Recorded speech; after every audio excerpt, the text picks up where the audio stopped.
D'abord, Yemo Kondenga Azawana Soki to justifier ma tribune, Aza un ancien premier ministre. Aza pe moto tango atanga na bourse ya l'État. Aza moto moko akambi mboka. Et lelo Aza député national. Et na mebe konabiso likonzi balobi que député national Aza na mandat impératif te.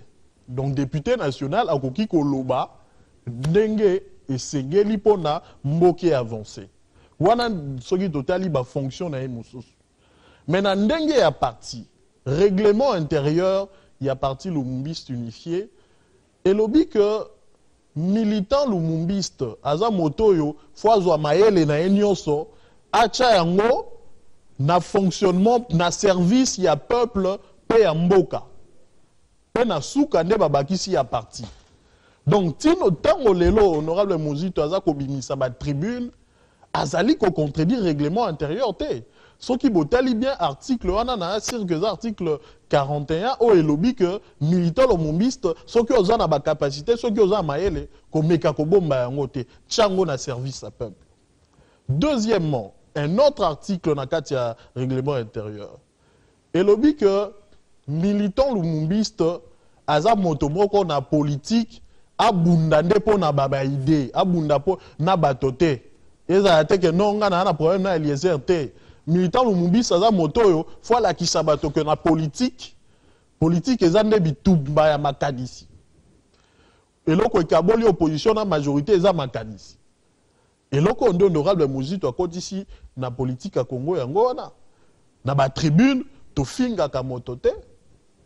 To lobaka mabe ya motote en dessous de la ceinture. Tolobaka obe makambo ya mboka. Mais ngana zaki quelque part moi na mboka Steve qui voit na yoki bandiko bazoloba que balobaka même na français balobaka le linge sale se lave en famille. Il y a komi kozwa masolo o bakobeta na kati ya famille ya majorité présidentielle kobeta à l'intérieur ya zobimisa kango kotia kango na place publique de deux aza député national mandat na isa impératif te akokaki pe komema débat oyoyo na hémicycle au lieu à comme Libanda c'est parmi biloko bazomona que il a dérogé un peu. Non ndeko omoni ndenge naza koloba peuple congolais oyo palu abundela pour qu'à soit pouvoir ya kokoma ko mipondela ba dirigeant peuple congolais wana ayebaki nanu ndenge nini ya kosalela pouvoir na été. Omoni ne bato bazo ba ke continuité ezali entre ba tribune na bitumba ya palu. Palu abundi pour que le peuple congolais a son pouvoir. Mais tant que le peuple congolais a son pouvoir, a comme directeur des ressources humaines na katia pona kopona ba dirigeant, il faut que azana makanisio ko permettre a pona ba dirigeant na ndenge sengeli. Mosalande ya ba tribune yango wana aza éducateur pratiquement ya peuple. Mais ce qui est na ndenge ya blocage ya ba parti politique. Ngana obi en principe palou il fallait à la partie moko yo encourager na démarche wana.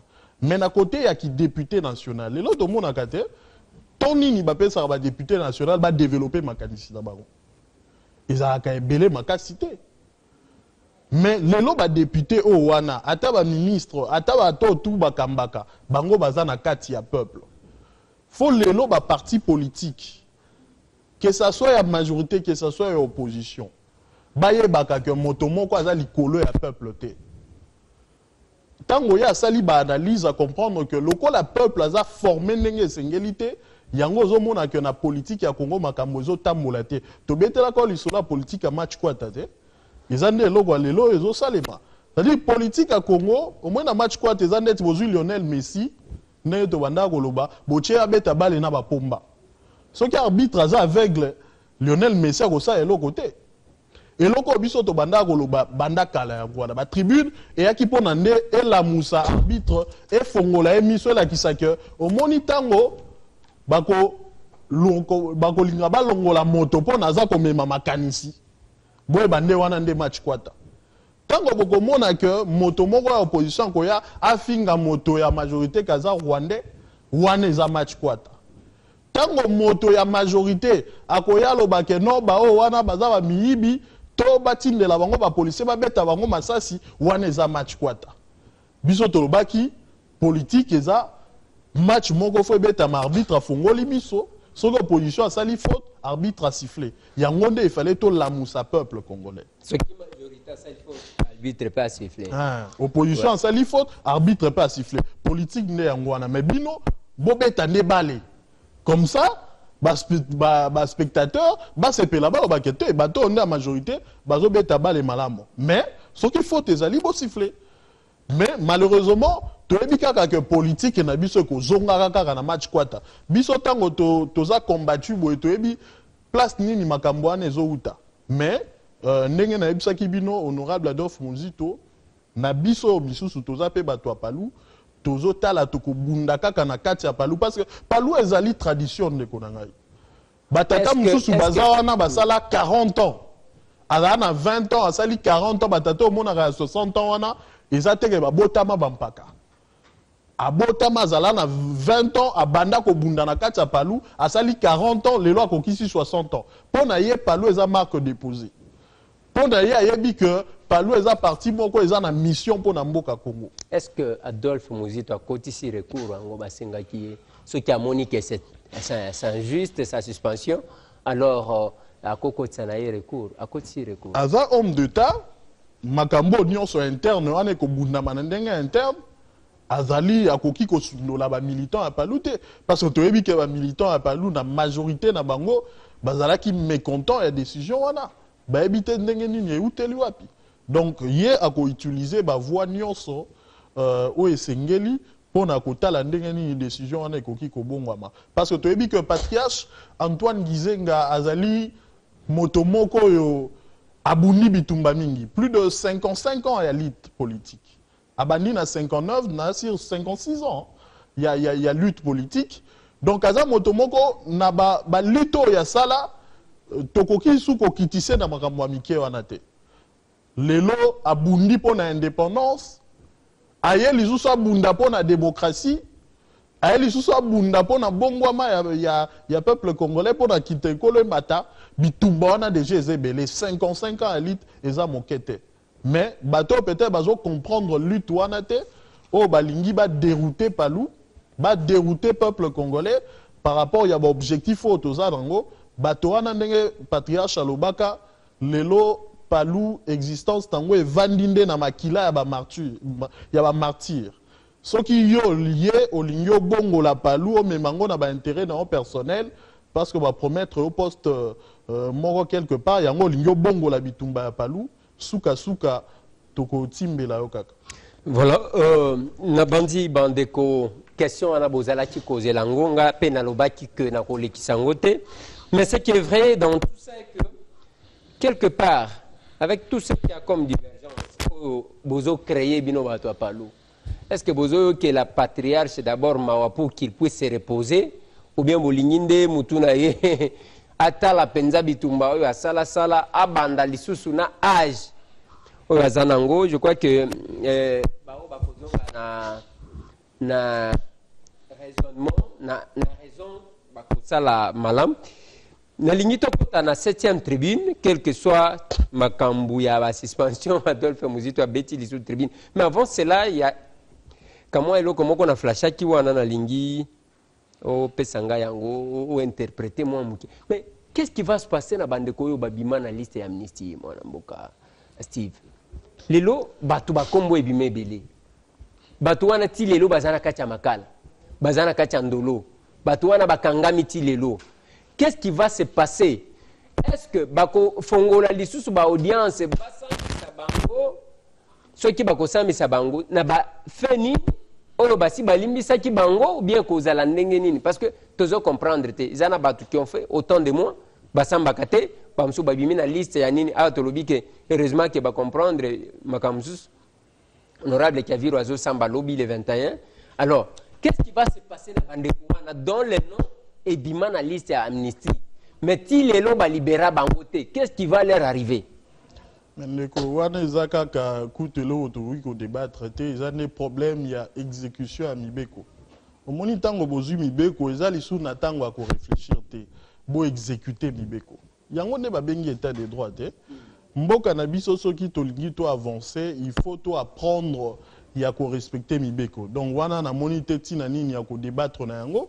ngana ko senga ka mibeko ezala appliquer. Ouais, voilà. Loi sur l'amnistie. Voilà, ba libérer ba ndeko wana. Merci. Ah, pena kozonga mo moke na eloko ozolo ba suspension et honorable Muzito parce qu'il faut ba terme juridique mususu to maîtriser yango malamo. Peut-être qu'un interne na ebi que bazo sala recours mais lelo na règlement intérieur à Palou toza na ba sanction au babengi. Ah, il y a suspension lingi ko la kisa que ba interdire yo pendant un temps au sala mosala oyo déjà ba pesa na kati partie. Donc oza na fonction moko ba suspendre pendant un temps et après temps wana ozongeli fonction na yo. Et là on est ba bengi suspension ya wana. Mais eza na sanction musu na Palou ba bengi destitution. Donc oza na fonction moko na kati partie bazui ba longoli yo na fonction wana. Nde ba bengi destitution. Et là la sanction musu ba bengi destitution avec interdiction de briguer une autre fonction au sein du parti pendant la durée d'un mandat. Wana ngi ko la kisakoza na fonction moko ba longoli yo na fonction wana ba longoli yo pété. Ah ba longoli yo pété otikali militant simple et pendant durée moko boye okoki kozwa fonction musu te na kati parti. Et ils ont une exclusion temporaire.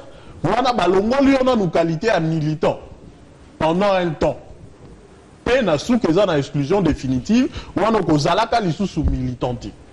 Donc la décision wana mabe dango entre autres, wana eza makambo interne ben ndika na éclaircir population, décision yango ndenge ko mamaki ko mami destitution d'un militant. Oh ba destitution ka militant te, ba destitution ka militant d'une fonction. Et là, que l'Obama quitté yango na fonction ni yazala ki na yango oyo ba destituer les donc eza suspension te parce que ba tiki epé na fonction moko boyete. Donc en réalité sanction ane ebani penate ce qui est nini on dirait zoma ki na moi lombango. Voilà. Voilà c'est quoi na banda ki kotuna yo mwana mboka Steve na lobby nani yango ayoki essuyer makambo ya ba tribune oyo makambo ya tribune est-ce que za bande kwa Palou bango moko bazomona ke ba ekoya ko bebisela bango relation na ba partenaire est-ce que bande ko ya Palou est-ce que c'est les débuts à conflit de succession est-ce que moi mituna bande ko bazali ko mituna heureusement éclairer lanterne je crois que ba téléspectateurs Bokangamité, je sais que vous autres, peut-être un détail, on doit d'abord aller dans Makambu, Oya Bandeko, Torobeli Abandeko, qui sont sur la liste d'amnistie, Boyoki Nenga, Lobi, Mobeko, il faut exécuter, c'est-à-dire, Bao, nous sommes dans la liste, il y a Batu, il y a liste d'amnistie, il faut Babima. Il n'y a plus quoi que ce soit. Bo Bimisa Bandeko, Olia Komisa, Bango Isako Pesa Malamte.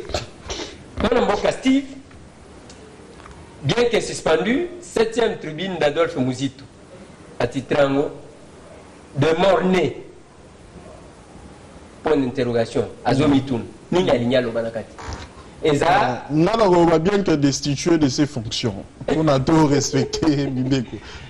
Oui. De Mornay, on a la ligne parce que tout le monde a André. Le haut sommet, à ça, il a vu cette journée morgue ouverte.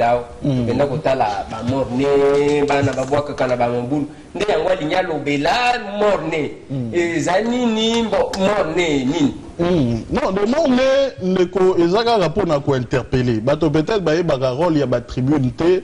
Lelo na mboka na biso ezana bato moko te basala accord basangana pour que basa ba congolais mabe. Même parfois majorité a occupé que s'est trompé. A kanisaki kalinga sa malamu mais a betine libanda. Lelo soki oza moto moko tanga musala no akoyebisa baninga ke baninga bomoni place o bozo kende toza ko kende na libulu. Parce que bozindi na libulu faut koyebisa bango ke bomoni bozindi déjà. Comme ça soki bolingi to pesa bino ndobo to bimisa bino na libulu. Musala nde ba tribune yango wana. Musala ba tribune eza ko finga te eza ko bomate. Le monde aligné qu'on rappelait unitariste. Au moni bateau, la plupart au bazar à pouvoir, tous ça unitariste. Très souvent, Palou, ils a parti moko oyo to pronaka comme forme de l'état unitarisme. Unitarisme belingi kolakisa nini? Pe to bundaka na banani. Biso ba unitariste to bundaka na ba fédéraliste depuis 1960. Ba unitariste côté na biso to la Gizenga, toza na Bisukiro, toza na Jason Sendwe, toza na Lumumba, bato wana nde moto bazalaka ba unitariste. Ba obi ke mboka na biso, ba province fezala kaka na kati ya mboka tozala na état obe moko. Mais soki tolingi na mwa base côté ba ville tokoki ko décentraliser. To pesi bon mwa ndamwa misolo na mwa ndamwa pouvoir a moke ya kosala mwa banzela, kosala mwa ba terrasse, mais pouvoir ya monene eza obe moko, oyo kozala na capitale, oyo eza état unitaire, oyo eza na pouvoir na ba compétence nyonso. Ba na nyonso baza na ba province baza obe ba représentant na ye. Mais bato ba fédéraliste Tshombe Kasavubu bango balobi te mboko yo fwezala un état fédéraliste.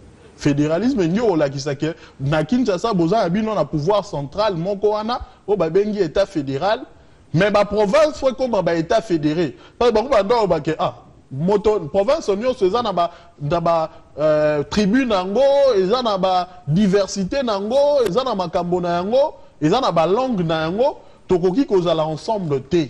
Donc il faut topé ça misolo ebele pa ya ba province ou eko comme ba état fédéré, topé si bango na ba pouvoir ebele comme ça na niveau central, tozaka na l'état moko aza na moi diplomatie, na moi défense, donc na moi pouvoir mokebe ba pouvoir ebele za ate na niveau ba province ou eko comme ba état. Wana ezaki makanisia ya Tshombe na Kasavubu. Mais ba unitariste ba desko go ebisa bato a fédéralisme ba bi oui, fédéralisme na bino yo biso to lingango te. Parce que tant que to kopesa bino ba pouvoir to pesi bino misolo na niveau ba état et ko risquer et même biso solidarité kozala na noté, unité kozala te, peut ko risquer même biso et même bino kutu ya ko sala ba sécession, ya ko créer ba état bususu asika. Mboka na biso lieza la obem moko e ko risquer kabwana. Bango babité biso to imposa ko kabwana te, mais toza na posa tozala na biso ya mboka moko, mais bopesa biso nde ba pouvoir rebelle pour na to kamba malamo ba province na biso. Bitumba ezalaka wana. Bitumba wana e continua. Je pense que même Kanita to azalaka na pesa na Gizenga, Antoine Gizenga en 1960, yé pas comme ka fédéraliste. Tango bakabwani na patriarche Antoine Gizenga. Nde sikoyo na 2006 président actuel aye ko réussir Paris à makasi ya koyo kwanisa ba fédéraliste la ba unitariste. Nde tozwa forme de l'état moko ya katikati ba bengi régionalisme constitutionnel. Ba unitariste de bango bazui le fait que mboka na biso etikali obe moko avec un pouvoir central fort na kati. Mais ba fédéraliste ba yo ko gagner 40% en rétrocession. Donc bazui miso le belé ba pesi na ba province. Oui, bimakate. Oui, bimakate to koko ta place wana bozindo. Pe bazui ba pouvoir ba lobi ke le roi to pesi bino misolo 40%, to pesi bino pe ba compétence ya sociale la population. Désormais, ceux qui ba enseignant, ba na posa ba futama, eza ba province mutu fwe futa bango.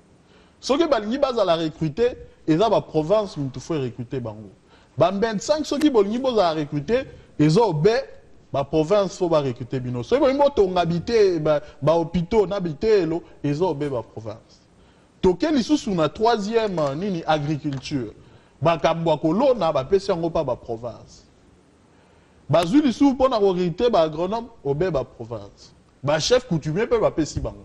Donc les lots province et comme plus ou moins état oyo ba fédéraliste ba ndaki koluka. Mais pouvoir central, bah, si on peut moins pouvoir ébélé, bah, unitariste peut bah, gagner na côté na bango. Donc, to komi sikoyo, na état moko yo kanisi, na ba fédéraliste, na ba unitariste, o ba bengi régionalisme constitutionnel. Mais le biais est là quoi malamu makasi honorable musique on a 7e tribune.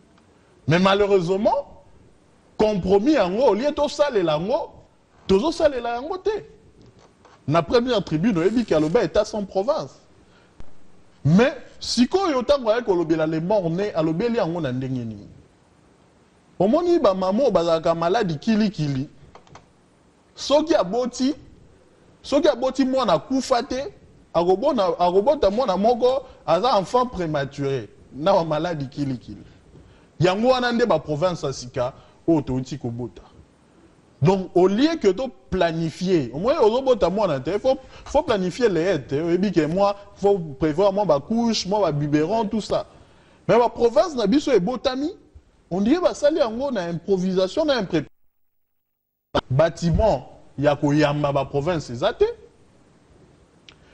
Budget, il y a pouvoir central, où est prévoir qu'il y a installation ba province ou anezate. Mibe qui permettre que la province et ça là ba pouvoir na yango mibe ko ana za na mise en place té.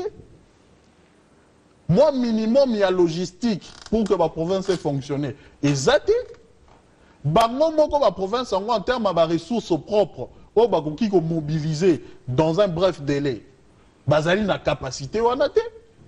Donc yango ya lobi que na ba situation ba nouvelle province oyo tellement que zala qui mal planifié. Tous les gens qui sont morts. Donc, bango, pour que séquissa bango, n'ayez pas séquissa Lazare et ça les lotés.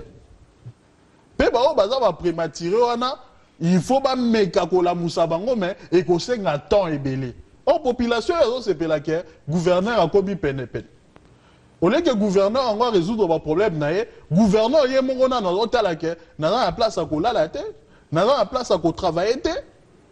Naza na place ya ko lier sabatote, naza na administration te.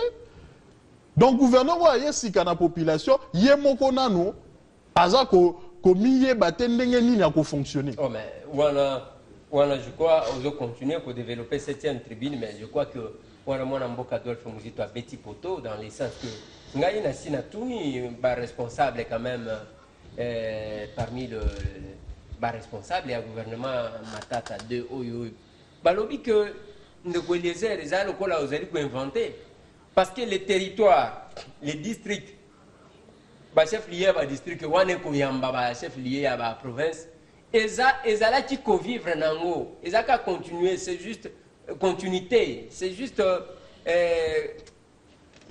c'est sur le plan administratif pende ba approcher ndenge zo sala sinon tant ezala qui ko fonctionner wana ezala qui ko fonctionner ndenge moko. Il n'y a pas donc makambu ya ko beta mutu penza ezate. Ndeko Eliezer au moni politique photo mi makango na lisekité. Au moni tango bato bazolo babongo yango tous bandeli bino na koloba que conflit entre le fédéraliste na ba unitariste. Lelo ba province o bazolo bawana. Eza simple subdivision administrative te. Eza kaka été ni à l'état te. La province autour de Belaoyo, ils ont un mini-État. Il faut pas que zonga wana na bitumba ba unitariste na ba fédéraliste. État, la province autour de l'État installé, ils ont te bilo autogori ko comparer na ba district, na ba territoire, wana za ba été ni à l'État. En termes de fonctionnement, province senga ka ebelé koleka ba territoire na ba district. Province ça na assemblée provinciale au territoire na district baza na ngote. Petango ya zolobela masolo ya ba morne wana alingi kolobela mikakatano to komi nango ya ko élire ba gouverneur na ko élire ba député provinciaux. Nyonso wana ezokotisa biso na désordre moko netika kezo mema biso akopelisa mboka moto. Donc lelo ndeko tango bazo ba ke territoire o to yebi déjà que ba bâtiment na ngo ezalaka pe malamu te et que ba bâtiment wana nde mutu ekoki koyamba ba nouvelle institution provinciale ndeko on dirait ouaneza comme ma politique dans l'ISEKI. Lelo en dehors il y a manque il y a bâtiment toujours même misolo ezate. Parce que misolo ko faire fonctionner ma province wana ndeko Adolphe Muzito beti sous calcul te. Tango beti machine atali misolo yo ba pesaka fonctionnement à ma province. Donc plus ou moins tozana minimum il y a ko pesa ma province pour na fonctionnement 14 milliards. 14 milliards de francs. Ouais, qu'on faire fonctionner la province dans l'entretemps. Donc, Tokozwa, et là, il y a ma tête, c'est que Tokozwa, une nouvelle province, où il y a bundapo na bango moko, il y a bundapo na résoudre le problème de la population. Est-ce que tant que tout ça, la réforme na kati à l'État, et ça pour que l'État a mis équipé, tout l'État a équipé le peuple. Il y a moins de lobby que en Equateur musique autant oiseau le bango yango bandeko fo ba comprendre ka parce que tant auto critique ka boye bato miteme betama mais eza miteme betama mitema bandeko belé o ba ebi démocratie te omoni démocratie vertu nango eza des chocs des idées même bato na lopoto ba baka du choc des idées jaillit la lumière donc tant auto zo lo beza te pona ko finga moto yango Equateur musique obi bon to ebi que 2015 mikakatano ezali be mieux vaut 10% il y a caisse nationale de péréquation où ils avaient prévu. En 2016, mieux vaut pas affecter en gros le fonctionnement de la province. Comme ça permettre à ce que la province soit fonctionner dans dengue singeli. Ouais. Mais la province soit fonctionner dans dengue singeli, le beli makambu ya en préparation, il y a événement, il y a la nouvelle province, tout ça là. La constitution, les délais étaient largement dépassés. Pour la constitution, on a fait ça 4 ans, 6 mois. Pour entrer en danse, il y a la nouvelle province. Mais tout le jusqu'au-delà, tant que appliquer, c'est-à-dire que Bango, Bamonique et Koti, il faut non, ndeko, peut-être que batalaka histoire malam teyo za mon pandisango monene 36 mois et koka katango honorable actuel honorable Muzito, premier ministre honoraire, Azalakana no premier ministre. Penatango wana yango bandeko lelo bakanisata tribune e bandi obele l'autre. Batomsu pe ba mituna ka po anini abanda ko komate tango azala premier ministre. Na 2010 tango problème wana ba installation ba nouvelle province est commis. Il y a komaka buko ba bengi installation de nouvelle province défis et contraintes. Soki na ebara memi buko wana la kisango peuple na beaucoup anande a tracé qui schéma pour que tu réussir l'installation à la nouvelle province. Parce que déjà na tango wana moyen ko installer en Zalakate. Ne na kati ya beaucoup wana a lobby que pour na to installer ba province, ils en a moi mibe comment ko photo voter. Pour na to réussir l'installation à la nouvelle province, ils en a ba bâtiment de photo tonga. Dans chacune de provinces, de nouvelles provinces à installer. Pe a sengi lisusu. Pour na déjà to comment na inconstitutionnalité. Personne a fait une proposition na pouvoir que tout l'ongola délai wana installation de la nouvelle province na constitution tout sa compétence wana na législateur donc na parlement nde bomonaka ke ba bongola ka constitution pe ba tchaka que loi ya programmation nde linga ki installer ba nouvelle province donc makambo délai lisusu et c'est posaka te bato ba tchebiso nde mikakatano eza ba député na ba sénateur tango ba yem kozwa loi ya programmation au lieu que ba ça la programmation à malamo bango ba yeli sou ko tcha délai moko a mokuse pour na ko installer ba nouvelle province donc le problème ezali ceux qui réellement to ala na souci que ba province ezala installer malamo to kokaki ko zonga na parlement to sali révision ya mibeko wana ya loi portant installation de nouvelle province comme ça to tche ba délai à malamo to tche pe chronogramme ya malamo ba étape à malamo. Tolobi que province avant à l'installer, il faut tout le monde un minimum, il y a un bâtiment et accueillir l'institution à la province. Il faut tout le monde un budget au pouvoir central à prévoir pour l'installation à la province.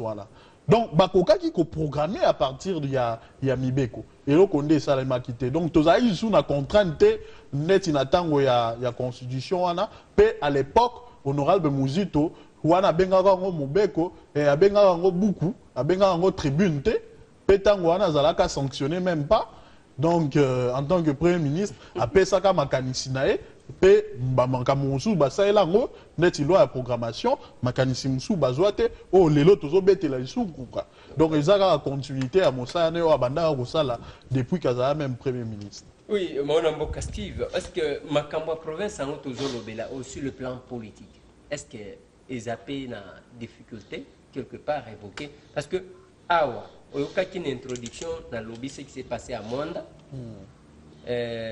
juste après la consultation au bazo sala pour un dialogue parce que bandeko ba komito na dialogue ngo ko sale meske ko sale makan bien que théorie que bandeko musu bakenda ki ba Italie kuna ainsi de suite bon na kati wana tomoni et bandi et ba place musu sous ba difficulté sur le plan politique, côté abayi politique, la nouvelle province, ils ont des difficultés. côté politique, il y a un problème, il y a culture na biso d'abord politique, dans ma province. Est-ce que tu respecteras ma province? Est-ce que bateau dans la province, bah mi considéra kabango moko? Au moment que lelo, bah parti na biso ebele, baza na existence provinciale te. Au moment bateau baza na parti na kati ya province, bah yo kara posa kozana na Kinshasa. Ce qui fait que bango moko baza na réflexion, ya ndenge bakoki ko kamba province na bango te. Ce qui fait que ce qui est élection est salemi, Bokoki koza na parti, au ben moko to majorité moko, bazu pouvoir na likolo à l'état, na pouvoir central, bazu pe pouvoir na province, mais bazo koka koyo kanate pour na ko faire fonctionner mboka na ndenge esengeli. Donc pe cet exemple ya biso moko palu na majorité. Lelo na Kinshasa pe na pouvoir central. Kinshasa lelo pour na to rétrocéder na Kinshasa. Tant que tu rétrocéder pour la majorité.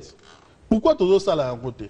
Donc tu as un problème, il y a conception il y a comment on a que province ces place ces angatina et puis tout ce qui député provincial à mon net c'est l'autre côté à moi on est mosala solo ezalaka na côté assemblée nationale.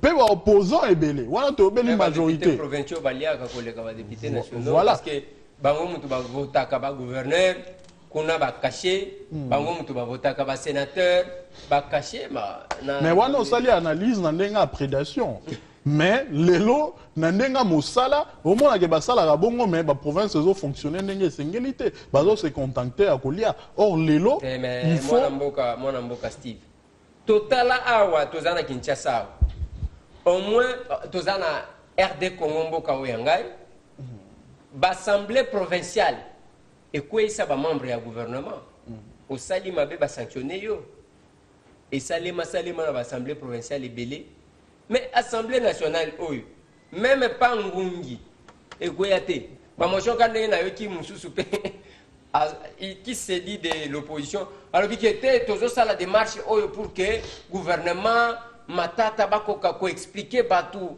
batu misusu oyo balingi ba diaboliser yoka ça c'est un opposant qui vous parle batu oyo bazo linga ko diaboliser action ya gouvernement pour que batalisa bango que avion ngo sombamaki na 25 millions de dollars au lieu ndenge bazo loba que ya 7 millions de dollars ba gonfler bien que tous analystes noirs donc ozo kutake elobeli ya député wana ndenge azoloba ozo akake moi pas tande azoluka ozo mona te que l'Assemblée provinciale quand même ya mboka na biso za ko féliciter et quoi ça va ministre et quoi ça sanctionner comme l'Assemblée nationale et tikala jamais ko sanctionner. Mais oui, en dehors il y a attitude wana ko sanctionner, il faut vision et dans la carte de l'Assemblée provinciale parce que les lots ceux qui ba députés provinciaux bazala qui réellement na vision à makasi balinga ki ndeba bundisa pouvoir central pour ka rétrocéder à Kamisolo PAP Sabango pouvoir nyoso ndenge sengeli parce que les ba province na biso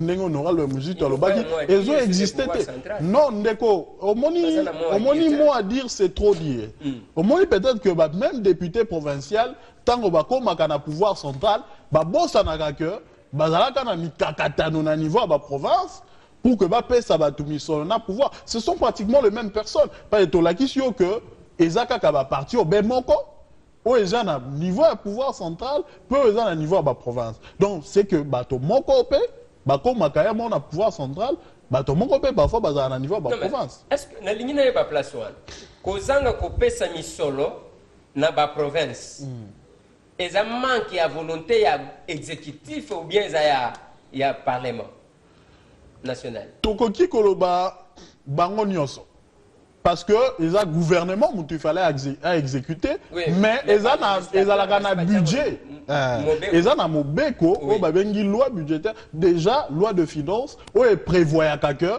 misolo boeza ya ba province mais gouvernement au lieu de sango ba province yemoko azo gérer a oyo ba na pesi binonda monda momusu na garder donc mais tant qu'on a oublié responsabilité à parlement bango pe bango la mukababi que non bo pe sa bango misolo na bango donc eza moi problème moi à niveau na mi balé donc eza un certain problème à vision que ça soit toujours baka il y a bateau baka à pouvoir té mais même il y a bateau baza en opposition parce que tout le monde le va partir en opposition bazwa ba province mobimba net Équateur na Kinshasa ko kai ko kambama na ba parti opposition mais ba négligeant na bango ba mona net si province c'est loko pamba ba négligeant ba tiké la pouvoir. Donc il y a ces problèmes là sur le plan politique, il y a qu'on considérer la province comme étant ba mini état.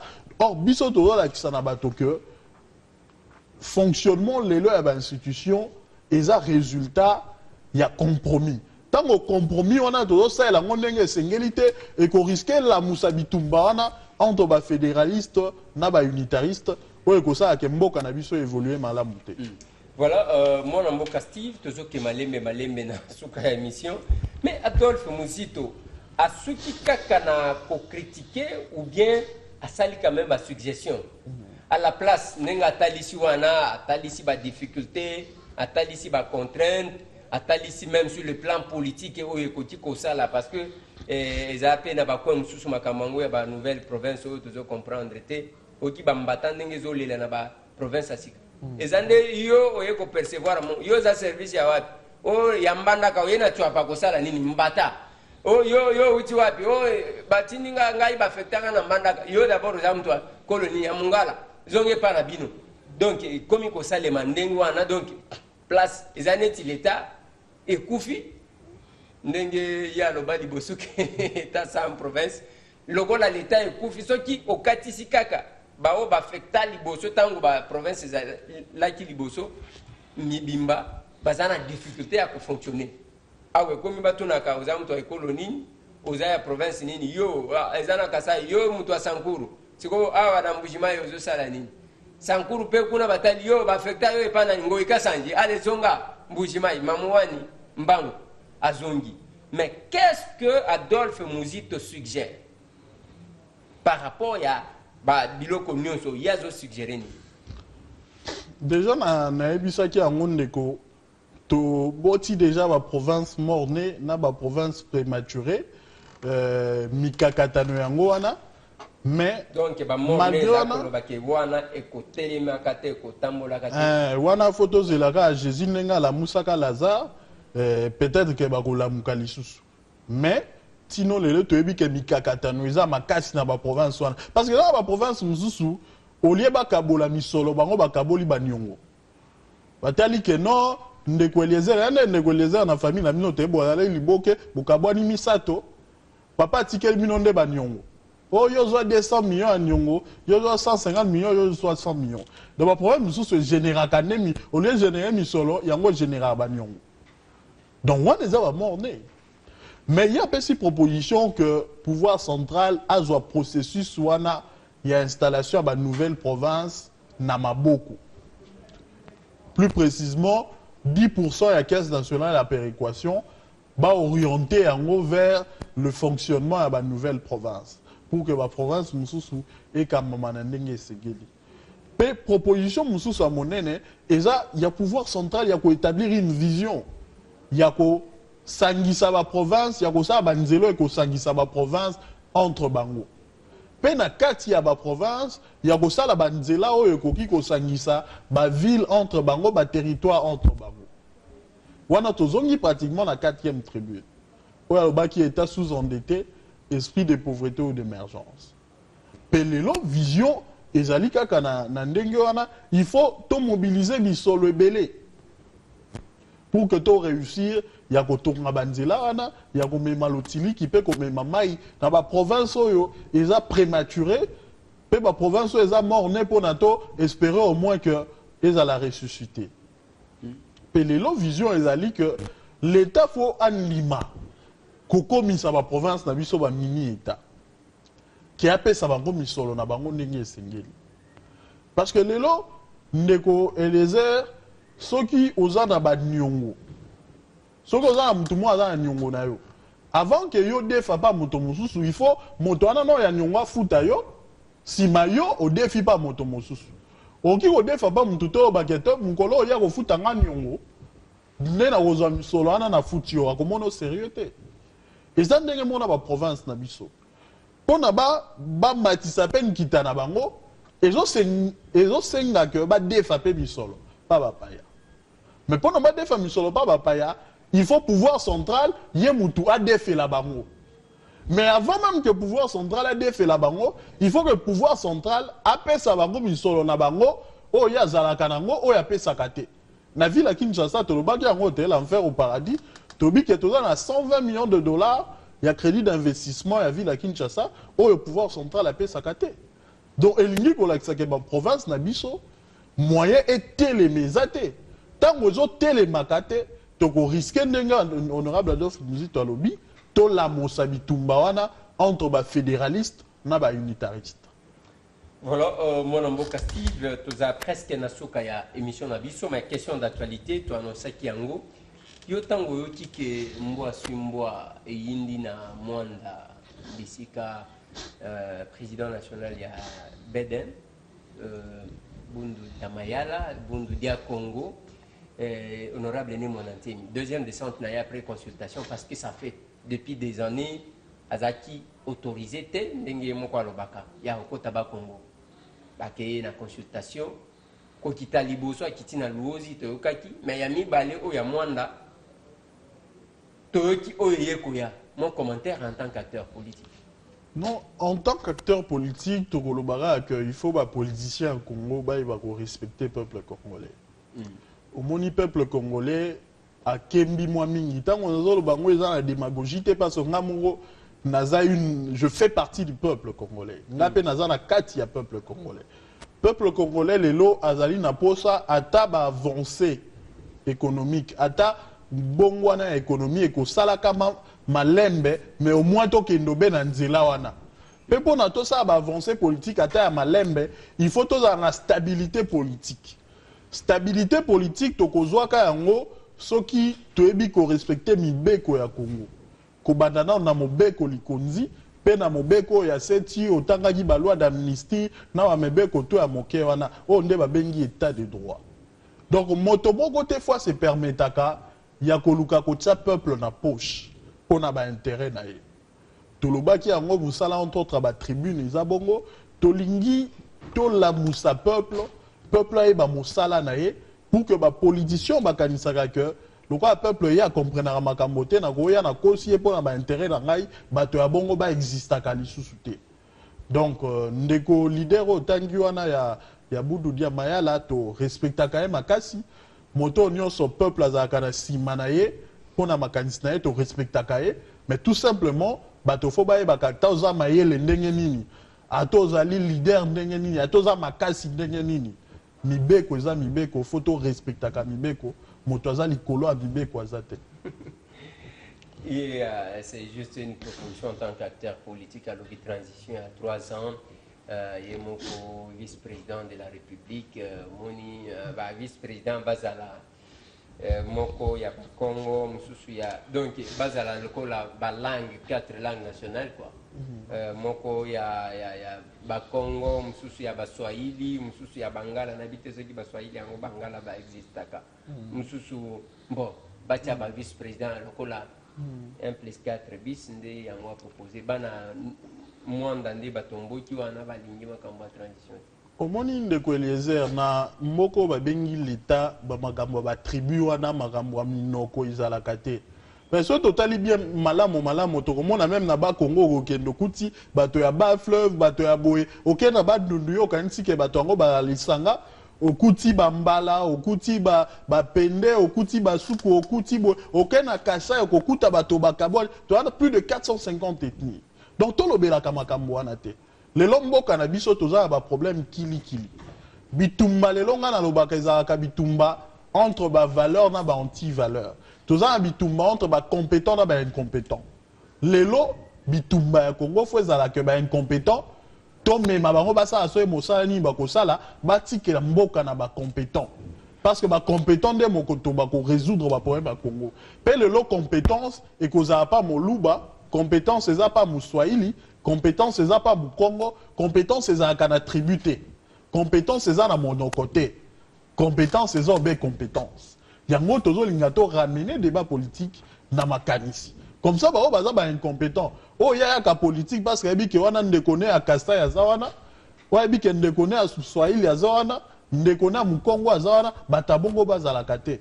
Pe comme ma canisi yo ya kosala ba bengi coup d'état constitutionnel et ko uta wapi pona nini problème nini otoza nango lelo o ezo senga que tobo ma constitution na biso tokota na transition fo lelo bato bayebaka que peuple congolais a kembi mingi peuple congolais aza pe na posa ko continuer peut-être à souffrir mais amona ke makambo eza ko avancer lelo kozonga kokota na transition eza lisusu kozonga sima foye bisabiso problème nini otoza nango na mboka o esengeli que tom kota lisu na transition donc eloko wana nde azoloba te aza moto moko aza mayele makasi soki ayebisi biso que problème otoza nango eza boye tokota transition nde tokonima mais biso toyebi que problème moko eza ta te oyo ya komemela biso bakongo boye boye badirige finalement tozala na gouvernement moko ya 450 ethnies parce que toza na baethnie 450 donc faut tozala na mosuku faut tozala na mopende faut tozala boye toza peut-être na un président na 450 vice-président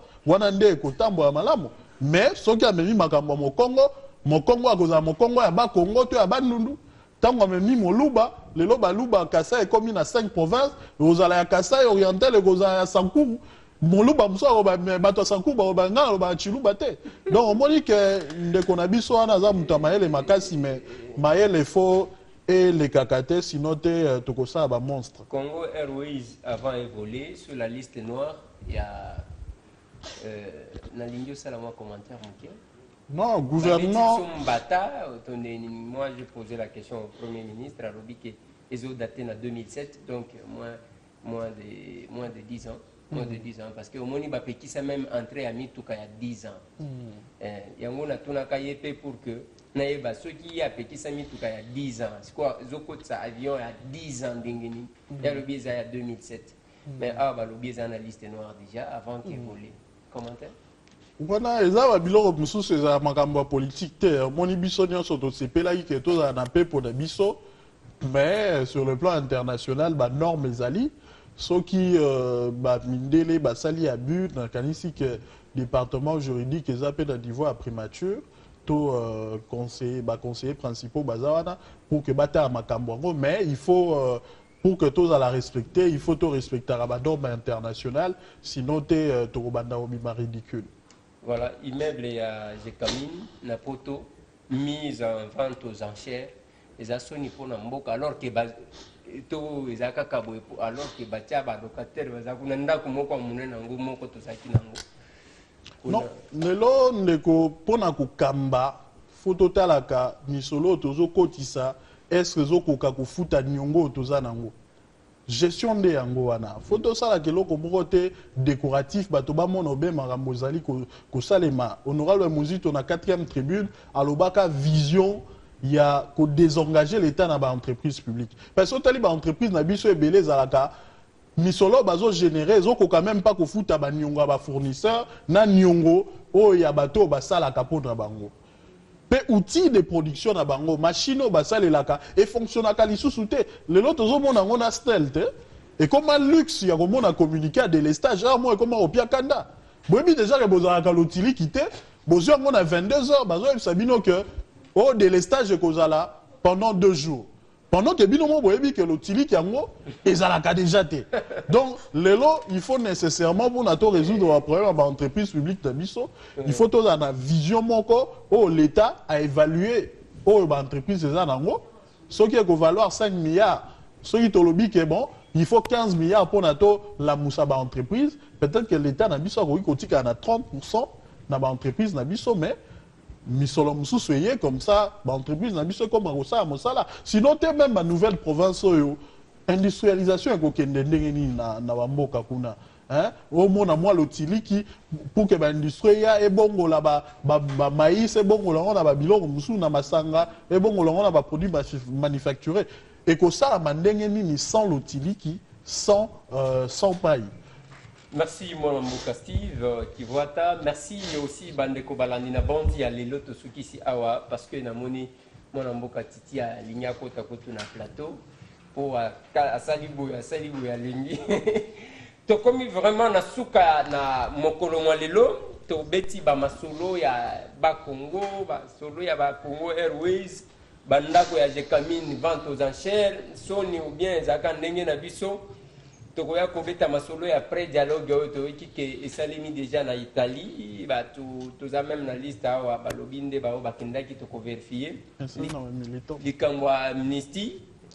Ouais, nalingaka napesa message pas ba militant ya palu bazala tranquille bitumba ekosalama à l'interne.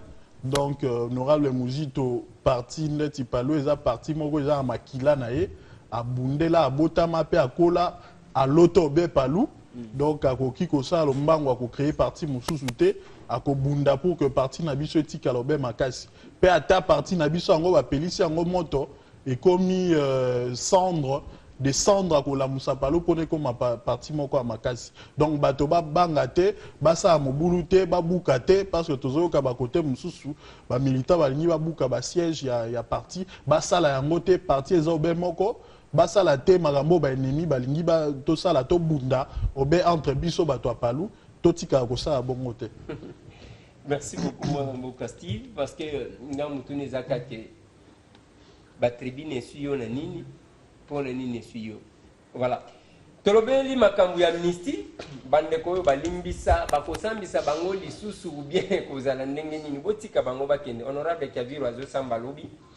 Tozomona makambu ya ba contrôle technique ndenge ko salema na Kinshasa ba contrôle ya ba mitu kiza bien mais bozwa ka bambongo wana bobonza ka pe banzelati. Ce n'est pas banzelé zo bukana bozozwa ka balar ka pona ko renier. Là, ça ne va pas. Banzela nyoso ko bukana la rango bozo cha wapi. Mon amboka lobi il faut ba compétent. Ndenge mon amboka doit faire muzito. Kala mingi te to créer parti to pesa un parti national de compétents. To ko tala banani wa kwadere. Na mboka oyo ko mika ya to liate. Oge ne ko tala mokonzi obimili banda ba obazala kazala na chaque jour to liate. Papa, ngana kimi nzala ipana ngana yeko tala mokonzi ta mususu na kobi kana ba rentrée scolaire yo. To bindenge to kozongela te. Yo pe libana wana telemelinga to liate. Yango na lobaki papa. Kipaka chauffeur na yo, kipaka ba garde na yo. Po tango zo pesa bana na yo wana bakinde kotika bango na classe zo cha bana na yo moko na insécurité. Yango moni mutu kana yo na plaque voilée ya sika esala ka taxi. Dès que batiki mwana na classe ba wandi ko sala bo victoire mutu ka mokonzi zo bema ba mitu kana bino koma ba taxi soki oyeba kate otindie na supermarché zo sala bo magasin donc biso nyonso to sito kota kuna na car na yo n'y a rien de secret siko a force ya kokota to kotike lo bombe merci tous en direct à Kinshasa la capitale ezaka ba masolo to kobeta continuer. Merci beaucoup. Merci. Je formé bino que moi na mboka fonto to ko kipe kozala mais apparemment nzoto ezamala mute tala kaka il faut que to sa mo nzoto ndenge zaleli mais sinon biso na bino ezali kambwa contrat le reste ya ba masolo to kobeta ndenge to mesana parce que to mesana ko benda bango na mikila. Merci beaucoup. Bye bye.